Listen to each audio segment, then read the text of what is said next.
Hey, what's up, everybody? Real quick message before the video starts. Due to some unfortunate circumstances and something that I can't fix, YouTube is going to be shutting down this channel. So I started a new channel. I put the link in the description down below the video. If y'all could, roll over there, go subscribe. I'm going to start uploading videos to that channel in about 2 weeks. So we're going to keep rolling. We're not going to stop. We're not going to let YouTube shut us down. Thanks. Guys, for any questions he cares to pose? I thank the chairman. Mr. Boyle, Standard & Poor's reduced the United States long-term rating to AA+.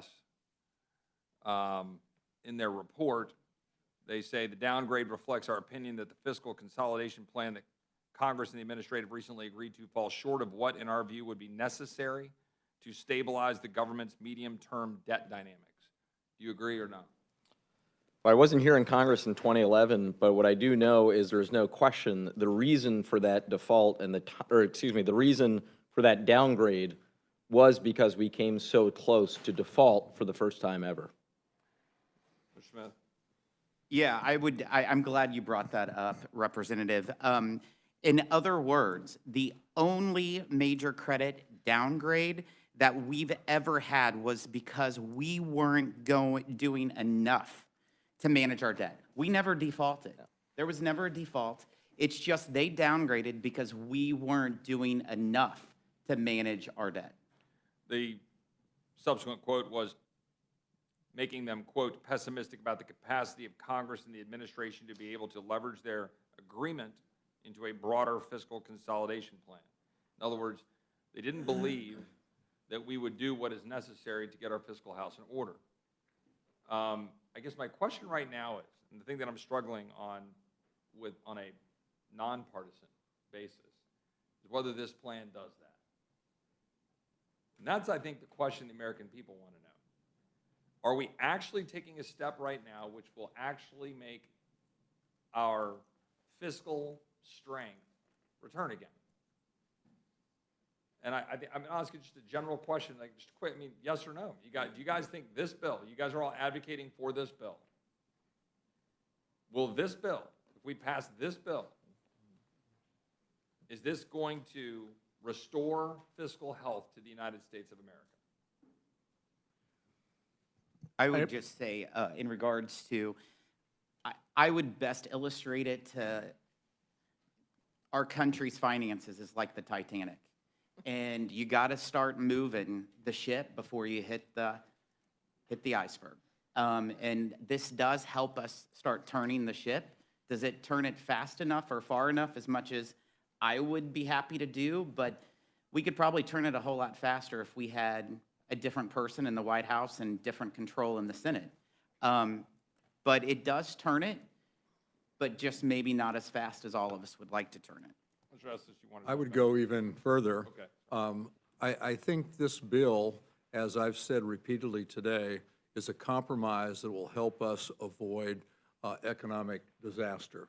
Whether or not we can do what we need to do in order to get our fiscal house in order is dependent on each one of us. I don't think you can say, well, we got pay-go for the administration, but we don't have pay-go for the tax side in the House. We've got pay-go for the expenditure side on the programs, but not on the tax side. So we've got to be able to do everything, and we've got to be able to put everything on the table and look at everything and consider everything and act on everything collectively. Mr. Thompson, if I might follow up real quickly, and I'll go down the line so you guys have a chance. Is it your position, I'm asking genuinely, that the current 19.6% of GDP revenue is insufficient? I don't think I said that. What I said was there's more than one way to spend money in Congress, and that needs to be understood. Okay, I guess my question, though, is on the tax side, because I hear a lot of my colleagues on the tax side. Yes, May I address that specific point, because I know you've referenced this in our budget committee before. That statistic is out of date. It's actually fallen to 17.7. There was, for a brief period, it was at that elevated level. Unfortunately, we're no longer there. It is back to more the historic norm of 17.7.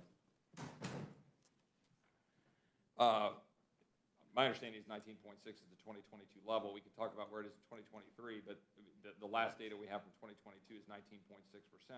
And by the way, even if it were 17%, that would be the historic average, as opposed to the 19.6, which would be in line with the high from World War II and 2000. Mr. Estes, you wanted to jump in? Yeah, I was just going to address your original question around whether this bill helps our fiscal house. It does help our responsibility to manage our finances. However, I will say this, the Limit Save Grow Act, which I voted for and supported, was a much better bill in terms of getting our economy moving forward and focusing on how to get our spending more under control. And it would be much better in doing that in terms of answering your question. Well, thank you for that. And look, I think this is an important conversation for the American people to understand. We're not going through, a full committee discussion, so this is going to be about it, right? And we'll get down to the floor if it gets to the floor, and then we'll have, 2 hours equally divided or whatever it is that's decided in the rule, and then there'll be some speeches and some whatevers, and then everybody will try to get back for the week, right? That's the way this is going to unfold, and that's going to happen for something that is going to increase the debt limit by roughly $4 trillion. So I guess my question here is if we're looking at a debt ceiling increase, a debt limit increase, until January 1st of 2025, it is therefore technically uncapped. And to Mr. Smith's point, it then is okay, we've set a date, and now we're just going to do our spending thing that we do. And there's no real brakes on that besides ourselves, which has never proven particularly fruitful for the American people. And so we're going to have a date, and by most people's accounting, it's going to be upwards of $4 trillion. It could be high threes, it could be low fours, kind of depends on what we do through the appropriations process.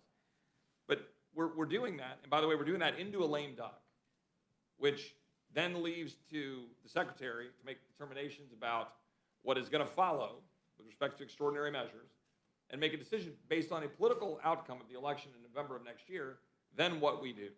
So we're setting this up for the classic Washington Christmas timeframe, end of the year, middle of a lame duck, not the kind of thing you would think we'd be doing. And the reason I started with that Standard & Poor's question, trying to calm things, trying to demonstrate a resolve to actually put our hands around this problem. Now, mind you, we barely touch anything in the mandatory world in this deal. We should, of course, be addressing mandatory spending as a conference and as a Congress. We're not really. To the extent we were going to, with Medicaid, we didn't. We walked away from it, right? In terms of work requirements on Medicaid and trying to deal with it, but we walked away from it. But okay, so we're not doing that.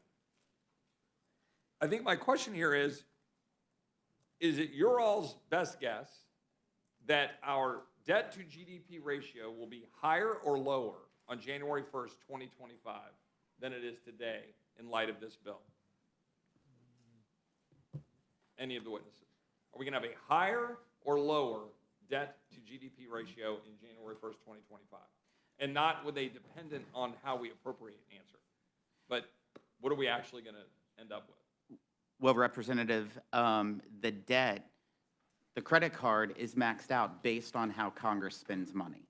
And so clearly that is the number one factor of how much debt is added to. But I will say this, that this bill will make sure that our debt to GDP ratio is better off than a blank check debt limit increase, which President Biden and the House and Senate Democrats have been pushing for.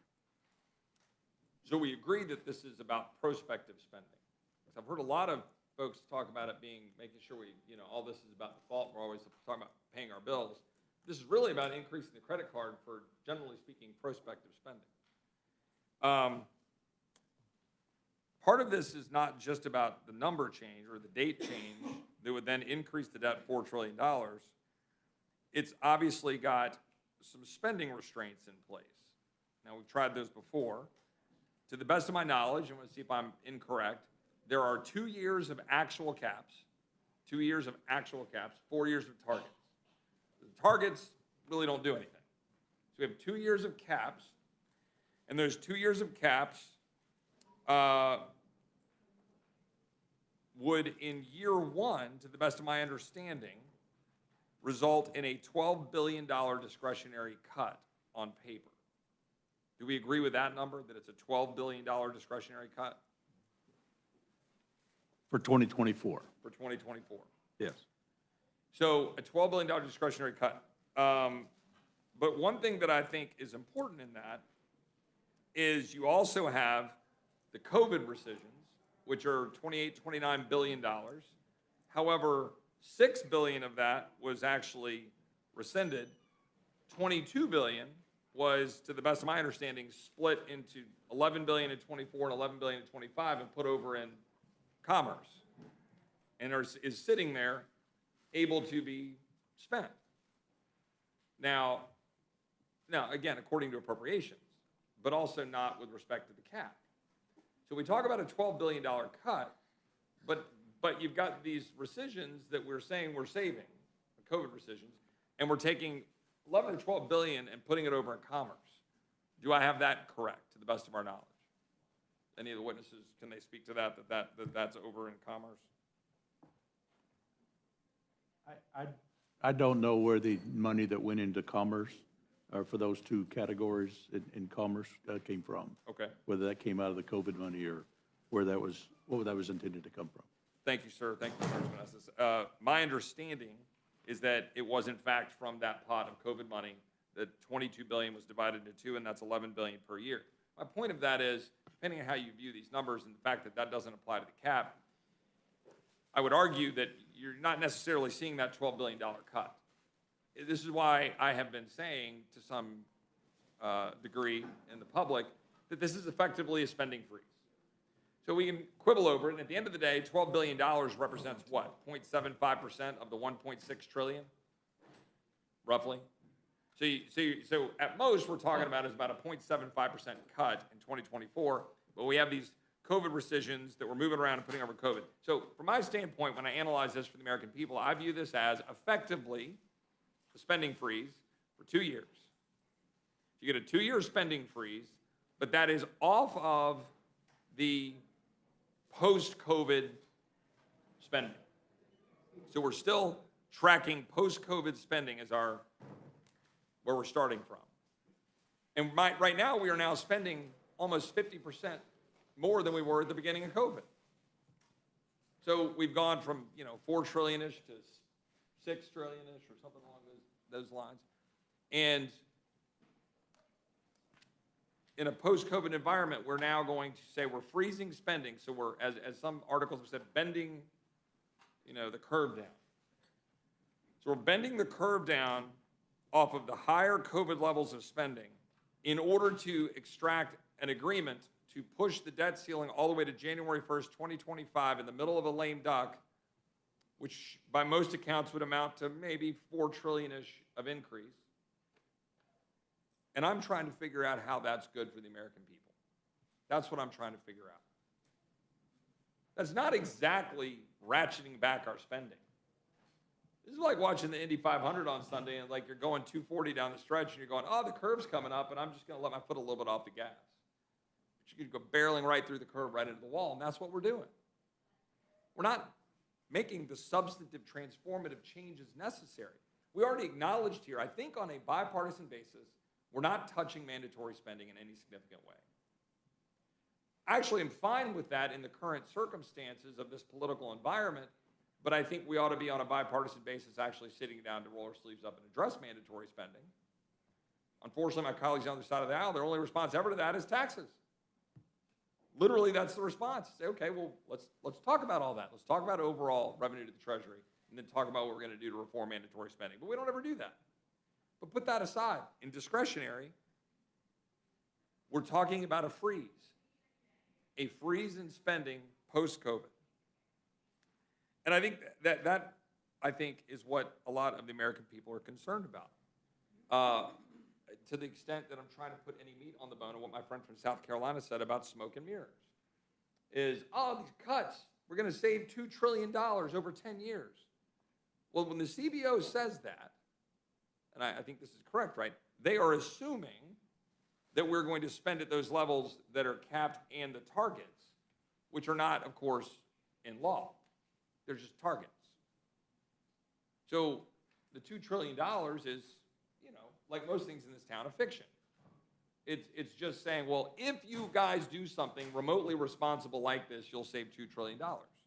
Hey, before you click on the next video, if y'all could do me a big favor and hit that like button. The algorithm loves it, and so do I, because it helps promote these videos and get the message out about what our government has been doing. Don't forget to hit that subscribe button and turn on your notifications, because every time I put out a video, you want to know about it, right?